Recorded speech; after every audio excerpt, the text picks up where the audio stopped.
देख सकते हो गाइस, यहाँ पर माहिम का जो ब्रिज है, जो हम लोग दरगाह की तरफ जाते हैं, और सामने माहिम स्टेशन है। यहाँ पर गाइस अभी बहुत तगड़ा एक्सीडेंट हो गया, गर्दन अलग, सर अलग, पैर अलग हो गया, देख सकते हो।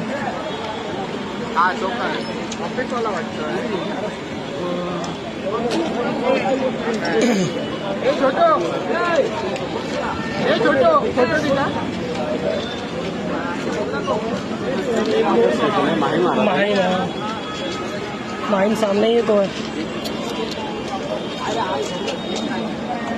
क्या जानबूझ के गिरा या किससे यार? पता नहीं, ये अपने ट्रेन से गिरा, इधर से ऐसे गिरा है तो लग रहा है कि जानबूझ के।